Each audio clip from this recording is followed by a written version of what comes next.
debemos continuar con nuestras clases.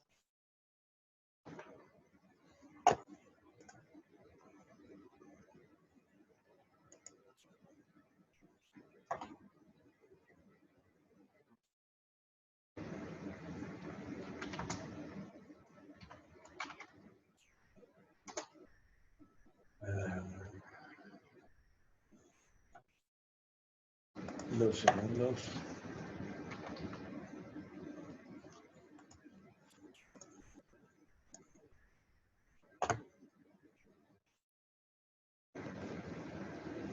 Bien.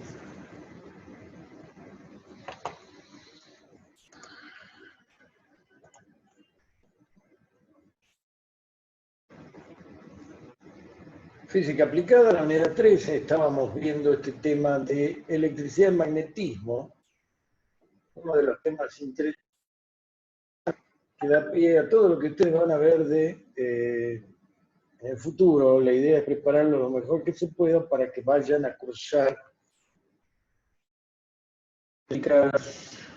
comandos, domótica, circuitos eléctricos, automatización,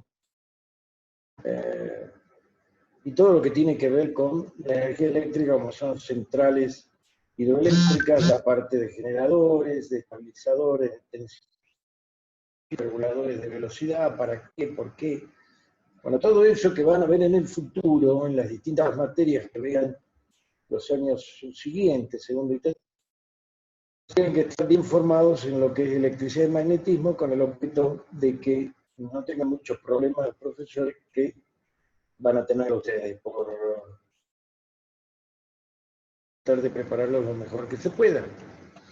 Generalmente estamos tratando de dar la materia completa y bueno, una de las partes como las que siguen es esta, electricidad y magnetismo. Habíamos visto ondas, los tipos de ondas mecánicas, velocidad de propagación de la onda, las ondas periódicas transversales y las periódicas longitudinales.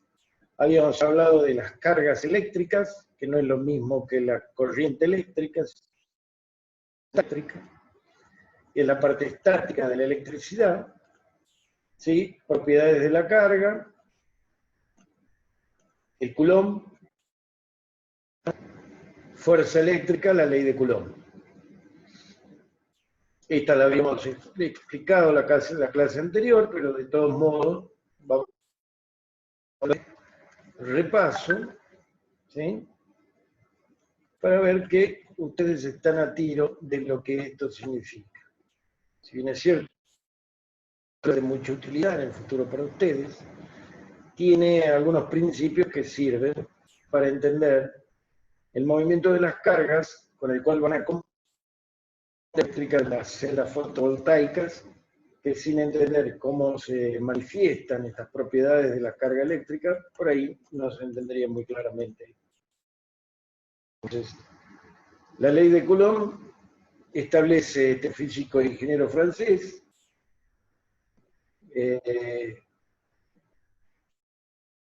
recogían sus experimentos realizados sobre cuerpos cargados y cuyas conclusiones se pueden resumir en los siguientes puntos. Los cuerpos cargados sufren una fuerza de expansión. El valor de dicha fuerza es proporcional al producto del valor de sus cargas. La fuerza es de atracción si las cargas son de signo opuesto y es de repulsión. La fuerza es inversamente proporcional al cuadrado de la distancia que los separa. Estas conclusiones constituyen lo que se conoce hoy en día como la fuerza eléctrica, con la que se atraen o repelen dos cargas puntuales en reposo, es directamente proporcional al producto de las mismas, inversamente porque las separa, actuando en la dirección de la recta que las une. Es equivalente a la ley de gravitación universal. Con la diferencia, la ley de dijimos que las fuerzas de atracción gravitatoria solo actúan en el sentido de los cuerpos, no se repelen. Acá sí, si las cargas son iguales, se repelen, si las cargas son distintas, se atraen. Por definición, la fuerza de dos cargas eléctricas es directamente proporcional al producto de las cargas, inversamente proporcional al cuadrado de la distancia que las separa. Ahí tienen el esquema. Cuando dos grupos de carga o carga son del mismo signo, se van a repeler. La recta de acción es la que une las dos fuerzas. Esta es la que une las dos masas de esta fuerza. Negativas también se van a repeler, pero si son positivas y negativas, se van a repeler. ¿Dónde es la fuerza eléctrica de atracción o repulsión? En el sistema internacional, Q1 y Q2 son los valores de las cargas puntuales. En el sistema internacional se miden en coulombios. Y D es el valor de la distancia que las separa, donde en el sistema internacional K es una constante de proporcionalidad llamada constante de la ley de Coulomb. No se trata de una constante universal y depende del medio en donde se encuentren las cargas. Completo para el vacío, K es aproximadamente 9,109 newton metro cuadrado por coulombio cuadrado. Utilizando las unidades en el sistema internacional de medidas y en el vacío las unidades serían las siguientes. K no es una constante universal, se repetir, el medio en el que se encuentren las cargas. Se suele expresar acá en función de la permitividad del medio. K es igual a un cuarto de pi por epsilon, donde epsilon es eléctrica o permitividad del medio. Esta constante se puede expresar como epsilon igual a epsilon 0 por epsilon prima. Y donde epsilon eléctrica del vacío y vale epsilon 0 igual a 1 sobre 4 pi 9 a la 10 a la 10 a la 9 newton metro denominador coulombios en numerador. O sea, se está refiriendo, se la lleva a referir a esta constante respecto de la constante vacío, que eso sí lo considera como una constante. Luego, E', constante dieléctrica relativa al medio. ¿Sí? De aire, epsilon' es igual a 1, y es una dimensional. Constante dieléctrica, el agua epsilon' es igual a 80, en el aire 1, el azufre 4, madera de 2 a 8, y etcétera, así. Veamos algunas analogías y diferencias. Analogías y diferencias. Su expresión es análoga. ¿Sí? La fuerza F es igual a Q1 por Q2 cuadrado, distancia que la separa. Su expresión es análoga. Describen fuerzas que son proporcionales a la magnitud física que interacciona, la masa, la fuerza gravitatoria y la carga. ¿Sí? Entonces, las gravitatorias, fuerza G, fuerza gravitatoria va a ser igual a masa 1 por masa 2 sobre la... En ambas leyes las fuerzas son inversamente proporcionales al cuadrado de distancia, como acabamos de decir. Tanto la fuerza gravitatoria como las eléctricas son fuerzas centrales. Actúan en la dirección de la recta que las une a las masas o a las cargas, respectivamente. La fuerza gravitatoria está asociada a la masa, la fuerza eléctrica a la carga. La fuerza de atracción solo hay un tipo de masa y la fuerza eléctrica puede ser de atracción o repulsión según los tipos de cargas, como acabamos de ver. El valor de la constante G no depende. La constante K depende del medio en que estén las cargas. El valor de G es muy pequeño frente al valor de K. La interacción gravitatoria finalmente es mucho más eléctrica. Y eso lo vemos en el ejemplo que sigue, en el ejemplo número 1 de electrostática. La distancia entre el electrón y el protón de un átomo de hidrógeno es 10 a la menos 11 metros. Compara las fuerzas electrostáticas y gravitatorias que se ejercen mutuamente y di qué conclusiones obtiene. Masa del protón, 1,6 por 10 a la menos 27 kilogramos. Masa del electrón, 1 por 10 a la menos 31 kilogramos. Se nota claramente que la masa del protón es mayor a la del electrón. La carga del protón positiva es 1,6 por 10 a la menos 19 y la carga del electrón negativa es 1,6 por 10 a la menos 19. El módulo de ambas cargas es igual y es a menos 19 coulombios. El radio, o sea, la distancia es 5,3 por 10 a la menos 11 metros. Apliquemos la ley de Coulomb para que ejercen mutuamente las dos partículas. Ahí está la fórmula: fuerza como vector modularmente hablando es igual al módulo de la carga positiva de la carga negativa del electrón sobre la distancia al cuadrado. Eso es 9 por 10 a la novena, cuyos datos los tenemos ahí, que es la constante que está faltando en la fórmula. Ahí nos hemos puesto la constante K, ¿sí? 6 por 10 a la menos 9 al cuadrado coulombio sobre 5,3 por 10 a la menos 11 metros al cuadrado. ¿Sí? Ahí hay un leve error, en cuenta, pero ahí falta la constante K chica adelante, que hemos puesto como en el vacío 9,10 sobre el coulombio cuadrado. ¿Sí? Está faltando la letra K ahí adelante. Bueno, ya vamos a corregir. La fuerza resulta ser de 8,2 por 10 a la menos 8 newton. Esa es la fuerza eléctrica generada por ambas cargas. Ahora aplicamos la ley de gravitación universal para hallar la fuerza gravitatoria de las dos partículas. La ecuación de la fuerza gravitatoria Fg como vector, pero modularmente, es igual a G por masa del electrón por masa sobre el al cuadrado. G es la constante gravitatoria, 6,67 por 10 a la menos 11 Nm cuadrado por kilogramo cuadrado más. 9,1, que son las dos masas de protón y electrón, en el numerador, dividido la distancia, que sigue siendo la misma. Como resultado, el módulo de esta fuerza de ambas masas es de 3,6 por 10 a la menos 47 newton. Si nos fijamos entre esta fuerza y esta fuerza, bueno, 8,2 es mayor que 3,6, pero 10 a la menos 8 es más grande que 10 a la menos 47, mucho.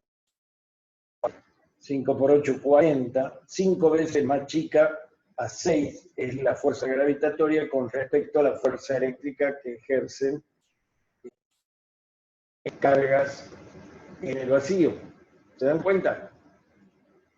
O sea, la atracción gravitatoria por masas es mucho más la atracción o repulsión de las dos cargas eléctricas. Bien. La fuerza electrostática es 8 veces mayor que la fuerza gravitatoria. Este resultado pone de manifiesto que a nivel atómico las fuerzas electrostáticas son mucho más intensas. Ese es el objetivo de este ejercicio: las fuerzas electrostáticas, por lo tanto, son mucho más fuertes que las fuerzas gravitatorias. Bien, ejercicio, ejemplo 2, electrostática, que dice que dos cargas eléctricas, Q1 igual a 5 y Q2 igual a menos 3 microcoulombios, están separadas 20 centímetros en el vacío. Calcula la fuerza eléctrica que actúa sobre una tercera carga, la positiva, 2 microcoulombios, situado en el punto medio del segmento que une a Q1 y Q2. Bueno, esto es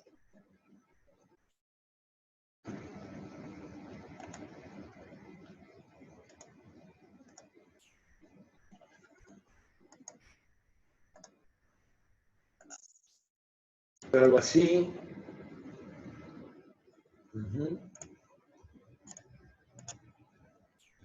Como que tenemos una carga acá, Q1, acá otra carga, Q3, y acá otra carga,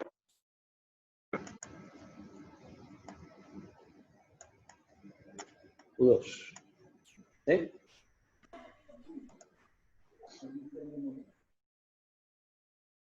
Lo dice, del segmento que une a Q1 y Q2 está Q3.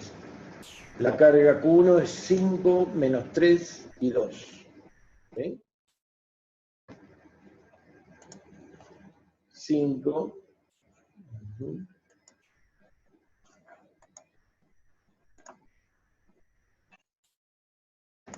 5 menos 3 y 2. Positiva la carga, acá positiva la carga. Entre estas dos, ¿qué pasaba cuando el signo era igual? Acá estaba la fuerza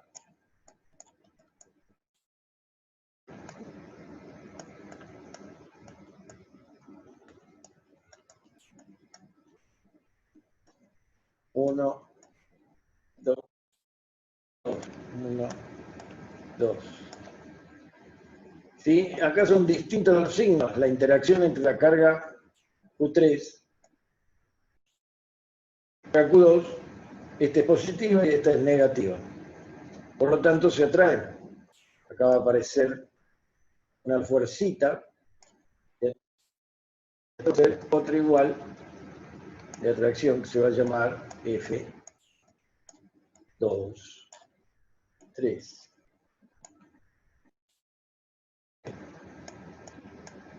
2, 3. Fíjense, entonces las fuerzas que actúan acá, F23 más F12, es módulo. ¿Se entiende? Con este gráfico yo he determinado para qué lado van las fuerzas. Al principio están estas dos cargas en el espacio y que se ejercen aparte, entre ellas una fuerza.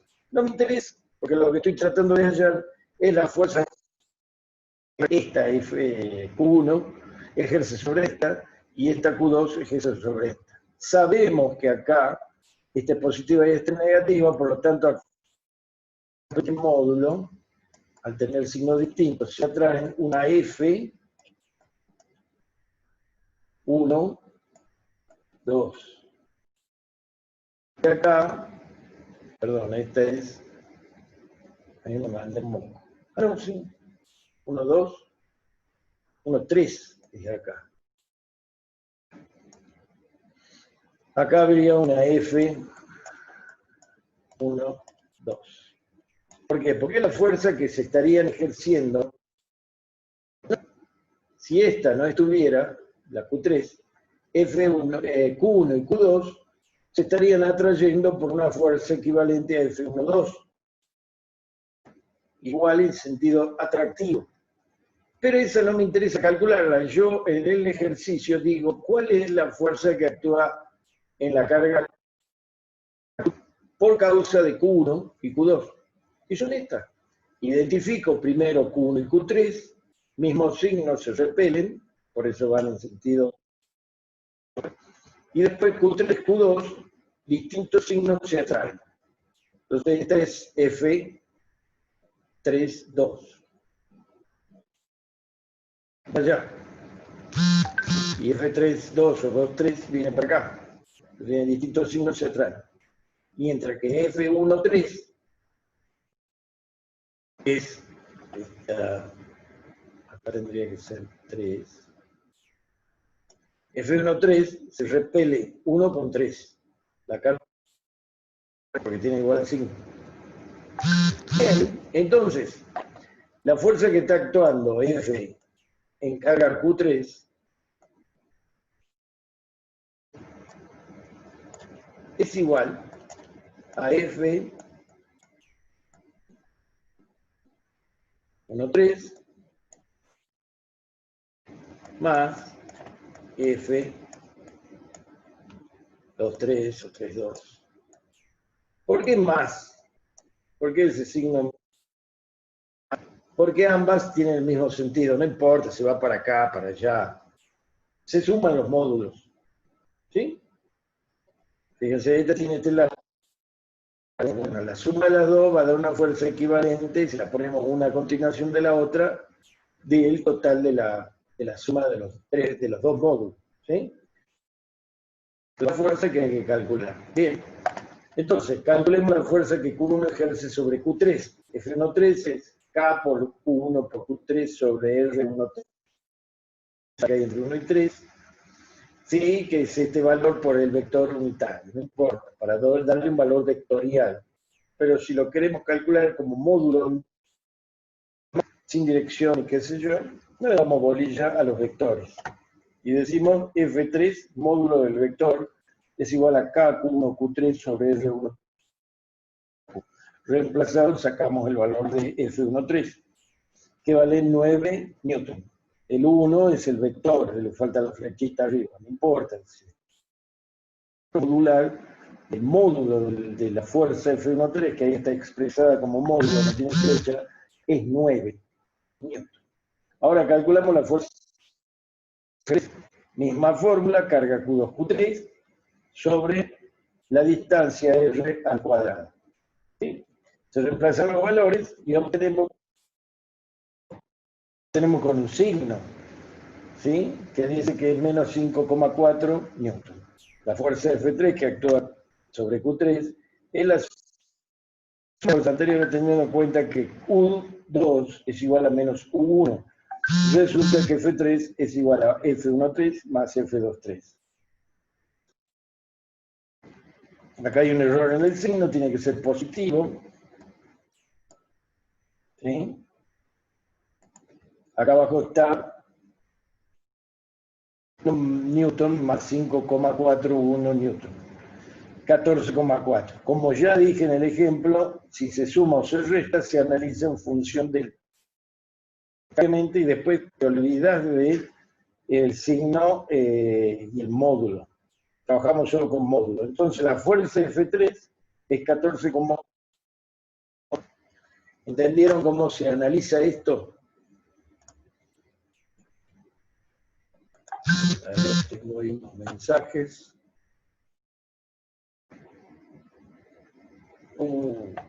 Sí, lo estoy grabando. No se preocupen, lo estoy grabando, pero va a salir entrecortada la grabación también. Voy a tratar de ir más lentamente, porque tiene un ciclo que se retrasa. Bueno, como ven aquí, así analizo si sumo o resto estos valores. ¿Ven? Los signos. Ahí hay un errorcito, no es menos, es más, porque el módulo de la fuerza es la suma. Está bien, U1 es negativo, podríamos decir, y U2 es menos 1. Entonces, no, está bien. Acá, reemplazando U2 por menos 1, queda más y se suma. Para evitar hacerse todo ese lío, es mucho mejor el análisis de los signos en función de lo que pasa físicamente con las cargas. ¿Estamos? Mucho más simple esto. Y después decir, se suman los dos valores y la distancia, esta sería, faltaría, esta es R1, 3, ¿sí? Y este es R3, 2 o 2, 3. Pero guarda, en el enunciado que Q3 estaba en el medio entre las dos cargas, o sea, R13 y R32 es el mismo. ¿Sí? En la semidistancia entre Q1 y Q2. Para no complicarse, no es que yo dibujé acá, pero queda feo, tiene que estar en el centro. El centro geométrico,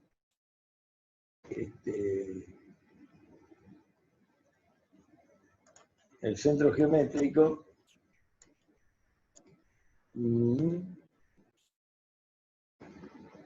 de entre Q1 y Q2. ¿Alguna duda, chicos? ¿Entendieron cómo se opera, cómo se obtiene? Eléctricas.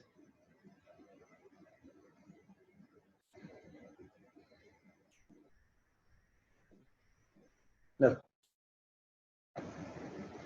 ¿Entendieron o tienen dudas?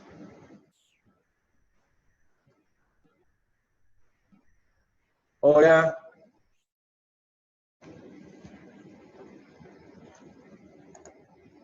bien.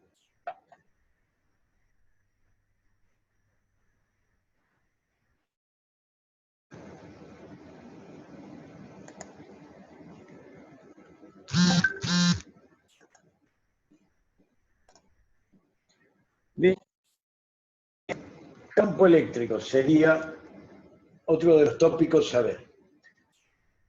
De pequeño todos hemos jugado con imanes y hemos observado que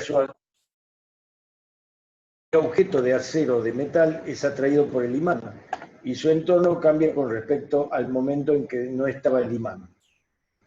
Líneas de un imán de barra, producidas por limaduras de hierro sobre el papel. Esto mismo ocurre con las cargas eléctricas. El espacio que los rodea queda que se puede verificar observando el movimiento de trocillos de cerda, pelos de grueso de animales o púa de los peines. Al colocar una carga, más formalmente el campo eléctrico se comprueba con la unidad de carga positiva, la cual recibe el nombre de carga de prueba. Se dan fuerzas de atracción y vemos en la zona afectada por la carga positiva otras cargas que sean positivas o negativas. Por tanto, al introducir una carga en un espacio o en esta crea en su entorno un área de influencia, de forma que si introducimos otra carga testigo en dicha área, sufrirá la acción de una fuerza eléctrica. El campo eléctrico es la perturbación que genera una carga eléctrica cualquiera en el espacio que le rodea. En ocasiones suelen confundir los conceptos de acción eléctrica a distancia y campo eléctrico. Sin embargo, existen diferencias sustanciales que hacen cuenta. Acción a distancia. En una acción a distancia, una partícula actúa directamente e instantáneamente sobre otra partícula sin que el medio que le rodea. Campo. Un campo, la partícula perturba las propiedades del espacio que le rodea. Los valores de dichas propiedades dependen de la posición de la fase, que sea directamente el campo el que interactúe con una partícula lejana que se introduzca en el espacio del campo. Por tanto, la interacción que se produce no en la acción a distancia y la velocidad de propagación es finita. Los campos eléctricos vienen determinados en cada posición del campo eléctrico y el potencial eléctrico. En concreto, la intensidad del campo eléctrico en cada punto ofrece una visión dinámica, electrostática, y el potencial eléctrico una visión desde el punto de vista energético. Esto es debido a que al introducir en un activo, esta, dependiendo de su posición, sufrirá la acción de una fuerza eléctrica, visión dinámica, o adquirirá una energía potencial, visión energética. Veamos detenidamente estos aspectos. Líneas de fuerza. Son las líneas imaginarias que describirían una carga de prueba ante la existencia de un campo eléctrico. En este dibujo, como son, sobre todo, es significativo observar su dirección. Imagen de las líneas de fuerza para concepto de intensidad del campo eléctrico. Decimos que en una determinada región del espacio existe un campo eléctrico si al introducir denominada carga testigo o una carga de prueba, esta sufre la acción de una fuerza eléctrica. Dicha carga siempre se considera positiva. La intensidad del campo eléctrico E, como fuerza o simplemente el campo eléctrico en un punto, es una magnitud vectorial eléctrica que actúa por unidad de carga testigo positiva Q', situada en dicho punto. Entonces, el campo eléctrico es igual a la unidad de carga introducida en ese punto. La unidad de intensidad del campo eléctrico del sistema internacional es el Newton por Coulombio. ¿Sí? Teniendo presente la ley de Coulomb, podemos desarrollar la expresión beta buscando otra más significativa de la siguiente manera. Vale, es fuerza Q por Q' sobre R cuadrado, K por 1 sobre Q', o AQR cuadrado. No olvidemos que tanto la intensidad como el campo son magnitudes vectoriales que que si Q' es positiva, el campo y la fuerza tienen el mismo sentido, y si la carga es negativa, tienen sentidos opuestos. Por último, señalar que hasta ahora estamos trabajando, pero ¿qué pasa si existen varias cargas? Pues muy sencillo, utilizaremos el principio de superposición. La intensidad del campo será la suma vectorial de las intensidades de cada carga individualmente, afectándose unas a otras. Eso significa que nosotros podemos utilizar el principio de superposición para determinar las fuerzas que ejercían la carga Q1 y Q2 sobre Q3. ¿Se acuerdan? Ahí dijimos, esta fuerza es así, se calcula así. Son dos fuerzas en la misma dirección. El resultado es otra fuerza que es la suma de esas dos fuerzas en valor. Bueno, acá es lo mismo. Al principio es sumar los efectos unos a otros y ver cuáles son las resultantes de los campos sumados algebraicamente. Por ejemplo, de 100 coulombios en el vacío situado en un punto de coordenadas 2, 0, calcular la intensidad del campo eléctrico que se origina en el punto de coordenadas 0, 2. Fíjense. El campo eléctrico a la fuerza por unidad de carga. K por Q' sobre R Q'. Eso dice que la intensidad del campo eléctrico es K por Q sobre radio al cuadrado. Como estamos en el vacío, 9 por 10 a la novena newton metro cuadrado sobre coulombio cuadrado. A la vista de la gráfica vemos que el radio, o esa distancia, es más 2 al cuadrado más 2 al cuadrado raíz cuadrada, porque es la hipotenusa, en X vale 2 y en Y vale 2, entonces la suma de los cuadrados, raíz cuadrada, esa es la hipotenusa. Por lo tanto, la fuerza E1 sobre la carga, sobre el punto, es igual a 112,5 newton por cada coulomb. ¿Sí? Bien. Ahora, si tenemos el valor 50 coulombios en el vacío, situado en un punto de coordenadas menos 2, 0, calcular la intensidad del campo eléctrico que se origina en el punto de... Bien. A la vista de gráfica podemos nuevamente que R es 2 al cuadrado más 2 al cuadrado raíz cuadrada. Luego, la fuerza E, el campo eléctrico, es igual a 56,25 newton por coulombio. En este ejercicio, haciendo uso del principio de superposición, determinar la intensidad del campo eléctrico creado por el conjunto de las dos cargas anteriores. Problemas 0,2 y generado por las cargas menos 2, 0 y 2, 0. Y fíjense que claramente hemos sacado las direcciones, todo de los campos eléctricos, y la resultante de esas dos fuerzas es la interacción por principio de superposición de las dos. ¿Sobre qué? Sobre un punto P02. Para la resolución de este ejercicio se dan por reproducidos los cálculos de los problemas anteriores.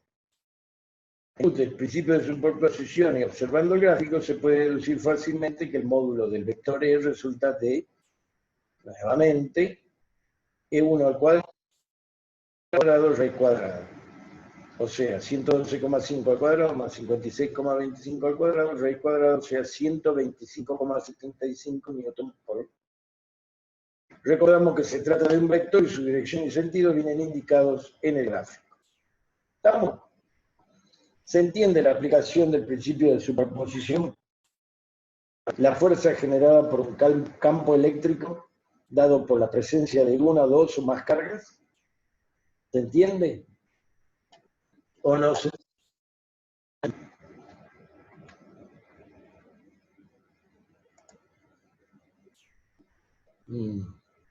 Bien. Ejemplo de aplicación número 1. Dos pequeñas bolas de 10 gramos de más, cada una de ellas, de 1 metro. de longitud, suspendida en un punto en común. Si ambas bolitas tienen la misma carga eléctrica y los hilos forman un ángulo de 10 grados, calcula que puedes determinar el tipo de carga de desarrollo. Bueno, acá hay que ver que están separadas las bolitas. Para que se mantengan separadas con cada hilo, es obvio que es de repulsión. Por lo tanto, las cargas son iguales en signo, positivas o negativas. Bien, veamos a ver si podemos hacer las dos cosas. Si ambas bolitas tienen la misma carga eléctrica y los hilos forman un ángulo de 10 grados, calcula el valor de la carga eléctrica y el tipo de carga. Bueno, veamos principalmente el tema de las fuerzas. Si el sistema presenta dicha forma, se reportan como dos cargas negativas o positivas, como dijimos, que se repelen y por tanto ambas bolitas se mantienen a una cierta distancia y formando un ángulo fijo descrito respecto. Al estar el sistema en equilibrio, la fuerza resultante sobre cada una de las bolitas debe ser nula. Fuerza electroestática más la fuerza del peso menos la fuerza de la tensión es igual a 0 en cada una de las bolitas. Se plantea la sumatoria de fuerzas. La FE, la fuerza eléctrica, la novena Q1 Q2 sobre el radio cuadrado, o sea, 9 por 10 a la novena, son las cargas iguales, Q cuadrado sobre el radio cuadrado. La tangente del ángulo alfa es igual a FE sobre P. Y F, o la fuerza eléctrica, es igual a P por la tangente de alfa. P, el peso, masa por aceleración a gravedad. Si seno de alfa es igual a R sobre 2 sobre L, entonces R es igual a 2L seno de alfa. Es igual, como L es 1, es igual a 2 por seno de 5 grados, que es la mitad. Q2 por Q cuadrado, por tanto, es FE por R cuadrado sobre 9 por 10 a la novena, 1,7 por 10 a la menos 7 coulombio, Q cuadrado. Todo muy bonito, ya sabemos cuál es la carga Q. Si las cargas son positivas o negativas, pues sabemos en los dos casos que va a haber, se van a repeler las cargas y se va a saber si son positivas o negativas. ¿Estamos? Ya que las dos, si son positivas o negativas, se comportan de la misma manera, si no se repelen. Bueno, veamos movimiento de cargas en el interior de un campo eléctrico. Si esto hay que prestarle atención particular. Si partimos de la definición anterior, podemos determinar que la fuerza eléctrica que sufre una carga Q, si tú es E igual a F sobre Q'. De aquí podemos deducir que la fuerza es igual a el campo eléctrico por la carga. La carga positiva, Q mayor que 0, la fuerza eléctrica tendrá el mismo signo de la del campo y por tanto se moverá en el sentido del campo. Si la carga ahora es negativa, la eléctrica tendrá distinto signo que el campo eléctrico y por tanto Q se moverá en sentido contrario al campo. Las cargas positivas se mueven en el sentido del campo, se mueven en el sentido contrario. Bien, finalmente, en resumen, toda la fórmula de intensidad del campo punto 2, creado por una carga colocada en el punto 1, como vimos, la ley de Coulomb, la fuerza, el potencial eléctrico, como dijimos, K por Q sobre R, la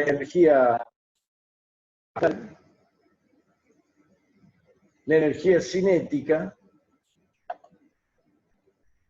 y el trabajo de campo para mover una carga Q a un punto B. Es igual a menos carga Q por la tensión, la diferencia de tensión entre punto B y A. Bien. Ahí tenemos los símbolos y las magnitudes. En intensidad de campo eléctrico, en newton o tensión, o sea, tensión eléctrica por metro. La fuerza en newton, la carga eléctrica en coulombio, la distancia en metro, el potencial por coulombio, la energía potencial en joule, cinética en joule, trabajo en joule. Permitividad del vacío, ahí está el valor, cada constante de Coulomb en el vacío, newton metro cuadrado por sobre coulombios cuadrado, y el vector unitario. Ahora, en vez de un imán, pensemos en un campo gravitatorio terrestre y en un concepto de energía potencial gravitatoria que es igual a masa por aceleración gravitatoria. Recordamos eso. Habíamos visto que la energía potencial dependía de la altura y de esa aceleración dada por la gravedad. Sabemos que para levantar un objeto debemos aportar energía y que si lo dejamos caer, este cede energía. Pues, eléctrico, si queremos mover una carga eléctrica, también tendremos que poner en juego una cantidad de energía determinada. Siendo el campo eléctrico, si intentamos acercar la misma,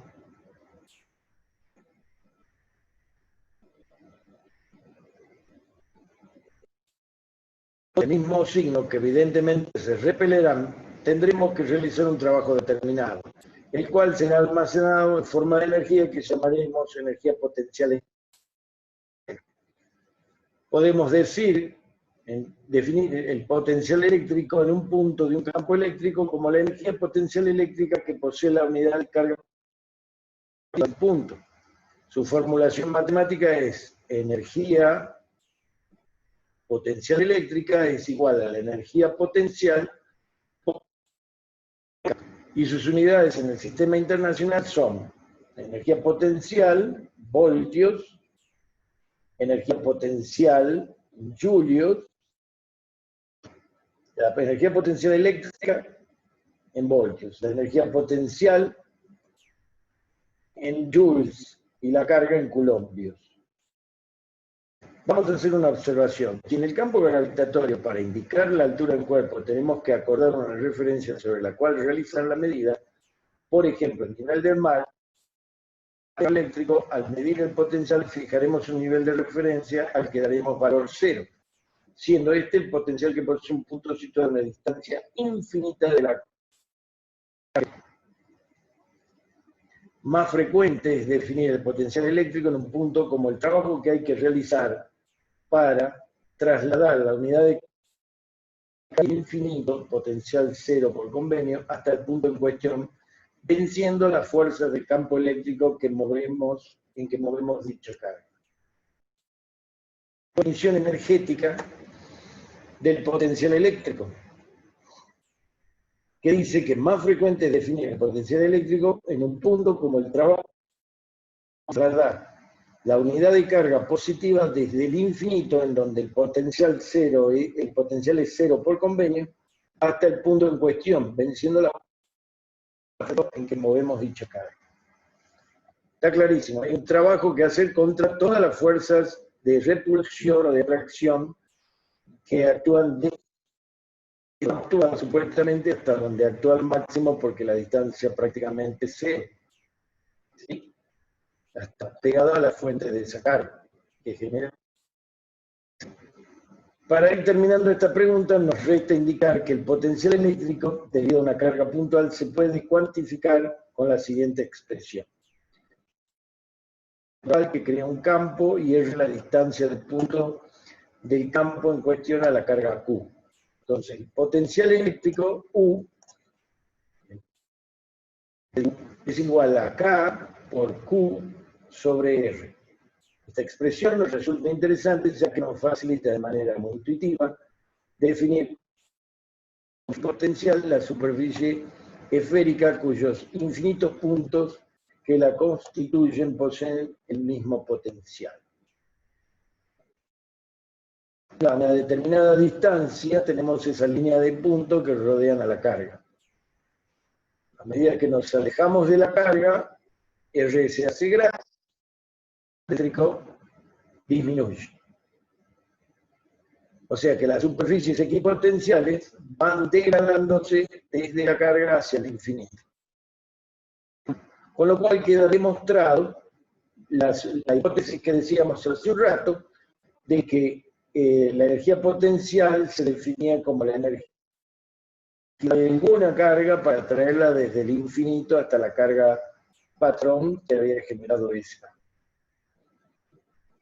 Un último apunte, si son que crean el potencial eléctrico, este se calcula mediante el principio de superposición visto anteriormente, solo que en este caso no es una suma vectorial escalar. Bueno, acá tenemos ahora el análisis en un ejemplo.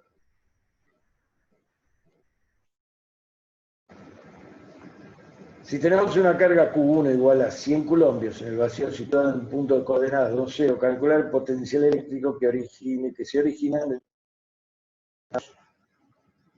Desarrollamos. Ahora estamos hablando no de fuerza, sino de potencial eléctrico.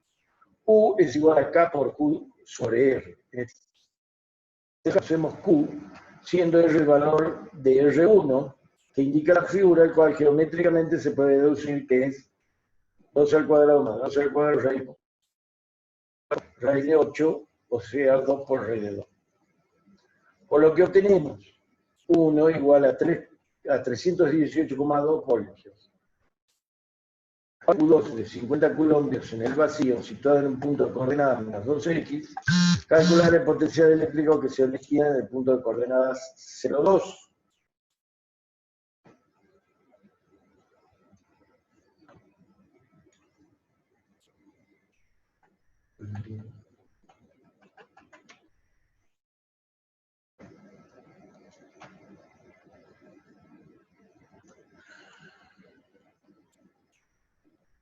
En este caso conocemos K,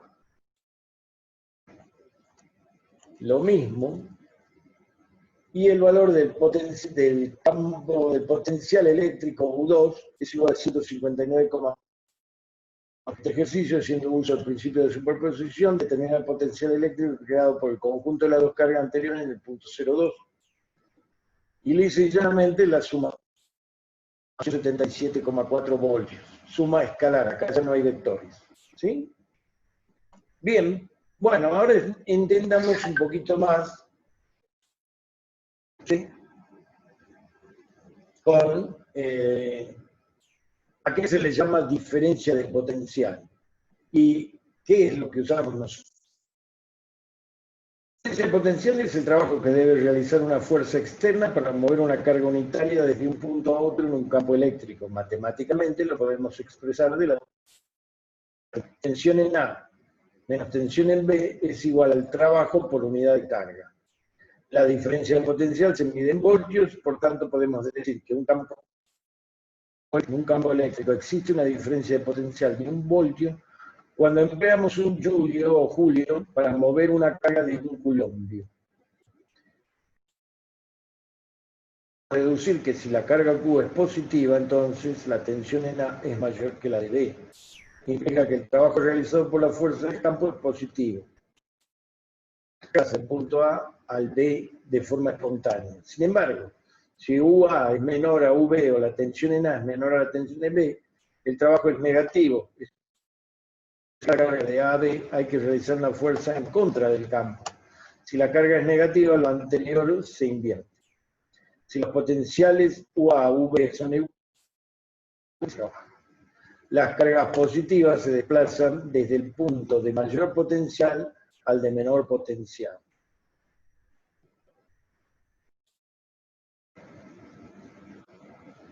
Bien. Acá se ve cómo una carga de prueba se mueve desde A a B en el campo siguiendo una de dos trayectorias. Las flechas muestran en E, en 3 puntos, la trayectoria 2. En un campo eléctrico creado por una carga puntual, la diferencia de potencial entre los dos puntos A y B, que están a una distancia diferencial de A, es dada por UA menos UB, Q sobre 4pi epsilon epsilon 0 por 1 sobre diferencial de A menos 1 sobre diferencial. Si en lugar de tener una carga puntual tenemos varias cargas, el potencial total será igual a la suma de cada una de las cargas. Esto es lo que se denomina, como hemos visto antes, propiedades. La diferencia de potencial se mide en voltios. Cuando la diferencia de potencial es cero, el trabajo para mover una carga es cero. Cuando varias cargas, el potencial es igual a la suma de los potenciales debido a cada carga. Bien, y acá hay un ejercicio en donde se dice, se busca determinar el trabajo realizado para trasladar cargas. Para trasladar una carga de 3 coulombs de un punto A, cuyo potencial es de 25 voltios, a otro punto B, es necesario realizar contra la fuerza del campo un trabajo de 15 julios. Calcular más importante es darse cuenta de que el trabajo es negativo, pensar que es contra el campo. Recuérdense que cuando una fuerza contra un campo, el trabajo va a ser negativo, que W es igual a menos 15 julios. Aplicando la expresión trabajo igual a carga por diferencia de potencial, resulta que 15 igual a 3 por 25 menos potencial en B. Resolviendo esta ecuación, queda que el potencial en B es igual a 30 voltios. Fue un trabajo negativo porque hubo que sostener la carga mientras era traída de punto B. Esa es la idea del signo en este caso. Bien.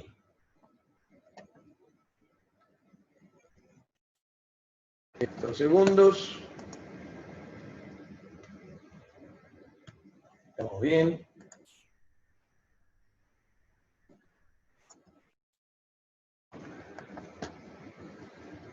Ahora vamos a ver el tema del condensador.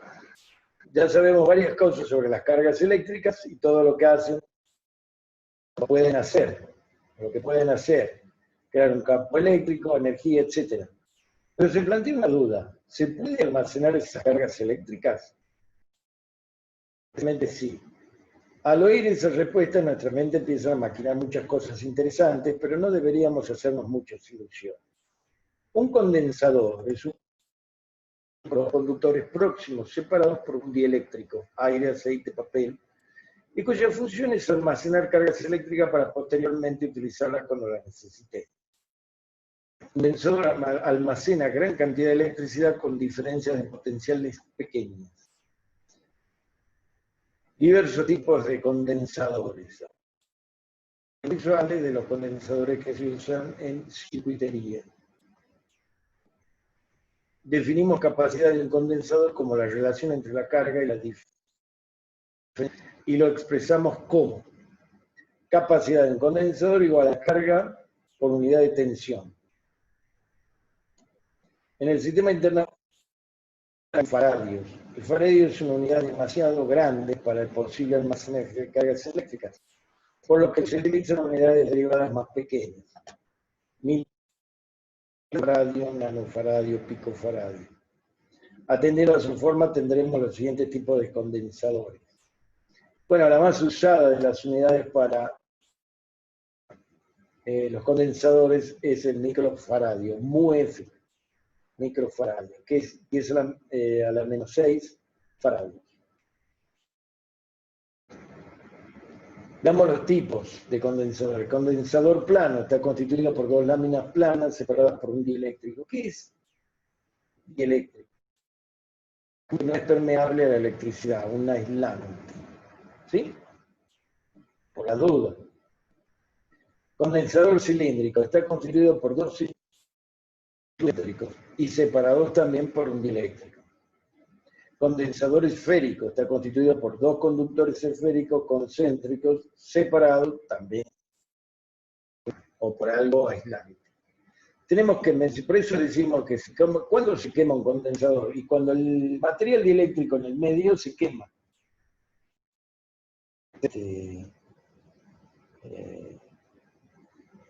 Deja de estar aislados ambos contactos y por ahí se facilita mucho más la electricidad, porque justamente el dieléctrico se quema.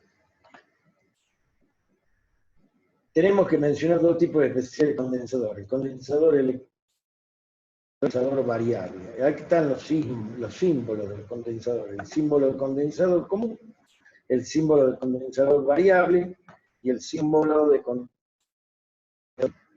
El condensador electrolítico recibe esta denominación por el material dieléctrico que contiene. Es un ácido en forma de líquido que se denomina electrolito.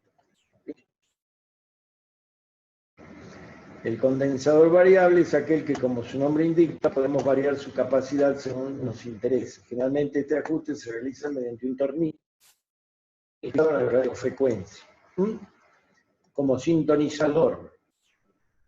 Ahí dice condensador variable en antiguo radio AM. Bien. Para resumir y reforzar lo aprendido sobre el condensador, y como anticipo de lo que nos queda ver sobre él, tenemos lo siguiente. Se ve más claro. La capacidad de un condensador está relacionada con su característica constructiva por la siguiente expresión. Esta expresión, condensador igual a E pi por 9 por 10 a la novena por D. Epsilon, constante dieléctrica del material aislante. Eléctrica. D, espesor del dieléctrico en metros. El aislante en metros. S, superficie de las armaduras del condensador, los contactos. Los valores de la constante dieléctrica. Recuerden que la distancia o el espesor del dieléctrico siempre tiene que ser, porque no tiene sentido que sea variable. En un cilindro concéntrico, en dos cilindros concéntricos, las distancias entre ambos cilindros siempre es constante. Ambas esferas concéntricas, también va a haber una distancia constante entre ambas esferas. Las dos placas superficiales puestas una enfrente de la otra, tienen que mantenerse esa distancia constante. Los valores de la constante dieléctrica del elemento aislante o dieléctrico en algunos materiales podemos apreciarlos en las páginas 45, no me acuerdo si estaba, pero hay que verlo después. Por otra parte, tendrá más capacidad que el que utiliza mica. El resto de los materiales aislantes de la tabla son ejemplos de dieléctricos. Bueno, el que tenga más capacidad va a ser aquel que es más, porque aísla más entre ambas chapas. ¿Sí? Porque si aísla menos, y bueno, entonces va a pasar la corriente y chau condensador. No como un condensador. Va a haber circuito cerrado, así como que no hay nada ahí. Un pedazo de cable. El condensador permite acumular corriente, o sea, cargas eléctricas en ambas caras. Pero no pasa por ahí la corriente, no puede pasar, porque hay un dieléctrico, es como un circuito abierto.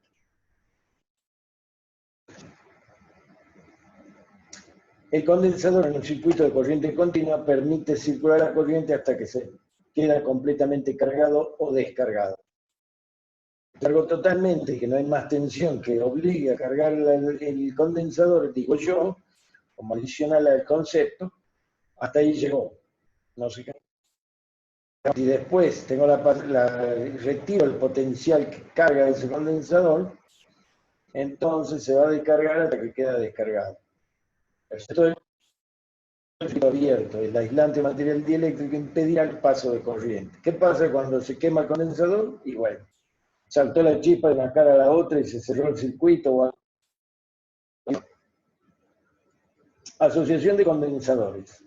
Bueno, no hay infinitos valores de condensadores. Se tendrá la capacidad que se pueda necesitar, ya sea una capacidad mayor colocándolos en paralelo o una menor colocándolos en serie. Los circuitos a veces contienen dos o más condensadores asociados a la función de uno solo por la existencia del circuito eléctrico. Existen tres tipos de asociaciones de condensadores: en paralelo, en serie y en forma mixta. La asociación recibirá el nombre de condensador equivalente, produciendo por tanto el mismo efecto que dicha asociación, es decir, misma carga y diferencia de potencial, y a su vez capacidad equivalente. Y su capacidad la denominaremos como capacidad equivalente. Veamos qué pasa en la asociación en paralelo.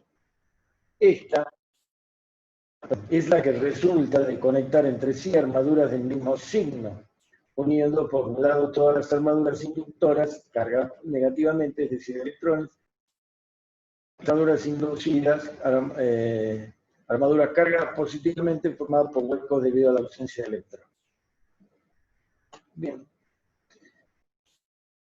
Paralelo va a ser equivalente a este. Asociación de condensadores en paralelo. Entonces, la tensión, todo el circuito, van a ser iguales en C1 y en C2, y a su vez en el condensador equivalente. Las tensiones son todas iguales. Por parte de las cargas de cada condensador son Q1 igual a capacidad del condensador 1 por la 2 igual a la capacidad del condensador 2 por la tensión 2. ¿Sí? Y la del condensador equivalente será Q igual a por tensión. Sumando las cargas de todos los condensadores, se tiene que la carga total de asociación es Q igual a Q igual a Q1, 2, 3 más, todas. La tensión es la misma, porque están en paralelo. Por lo tanto, y comparando esta expresión, resulta finalmente esta fórmula interesante.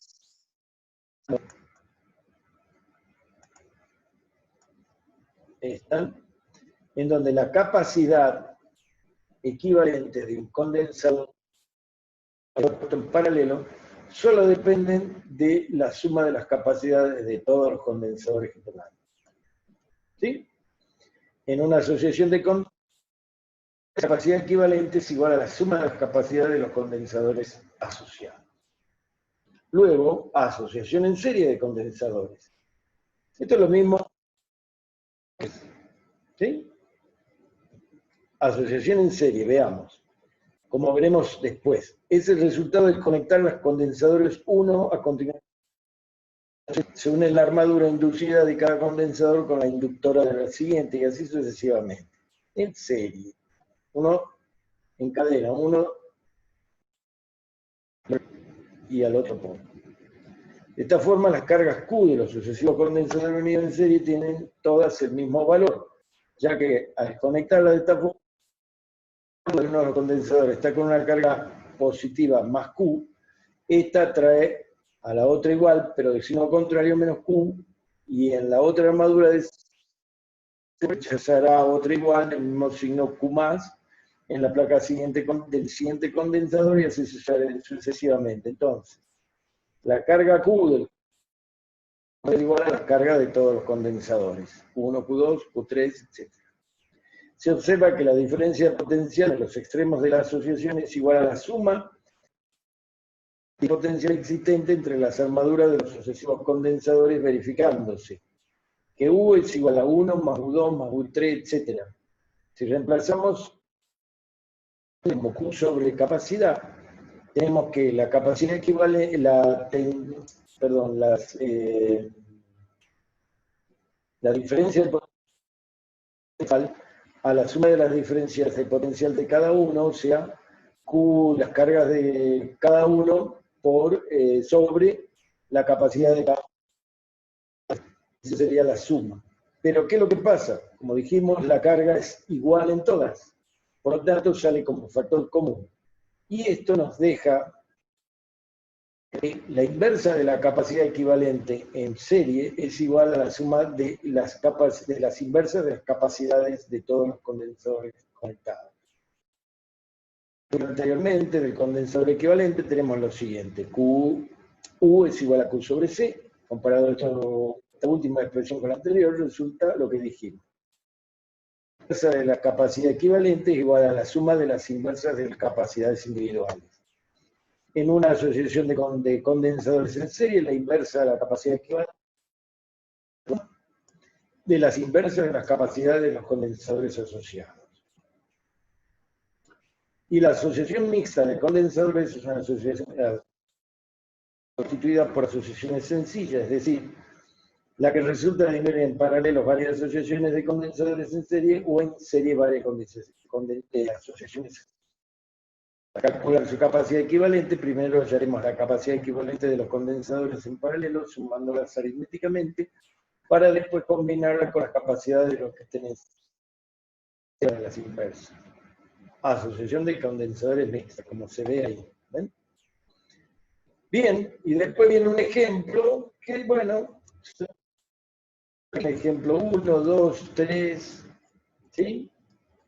4. Esto es muy similar a lo que sucede con las resistencias. Vamos, para la próxima clase, continuar en corriente eléctrica, ¿sí? Esto es la clase de hoy, 23 de 6.